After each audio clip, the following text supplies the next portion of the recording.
বসন্তের রং। বসন্তের রং পশুর গায়ে কেউ লাগায় না, পশুরা তো স্নান করে না, চাটবে রঙের গা।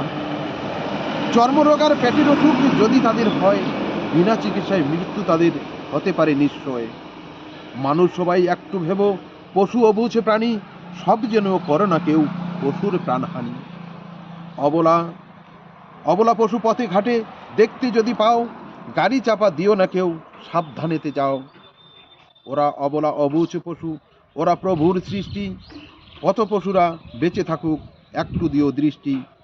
অনাহারি পশুরে গায়ে দিও না গরম জল, পশুরা চায় বেঁচে থাকতে, করো না কেউ ছল। মানুষের মাঝে পশু পাখি থাকতে পারলে বেশ, সুন্দর হবে মোদের সমাজ, সুন্দর হবে দেশ।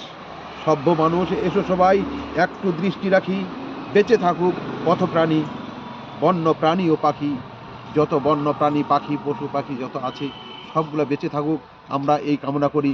এবং এই হোলির রং যেন পশু পাখিদের গায়ে না লাগে, কারণ হচ্ছে তাদের গায়ে লাগলে অনেকটা ক্ষতি হতে পারে, চর্মরোগ হতে পারে। এই জন্য আমরা যারা মানুষ আমরা নিজেরাই যেন আনন্দ উপভোগ করি, পশুর গায়ে দিয়ে যেন সেই আনন্দ উপভোগ না করি। এটাই যেন প্রত্যেকের কাছে এই কথাটা পৌঁছে যায়, জানতে পারে। এর জন্য সবাইকে ধন্যবাদ। সবাই এতক্ষণ ধরে কবিতাটি শুনলেন, আশা করি সবার মাঝে এই কবিতাটিকে ছড়িয়ে দিবেন।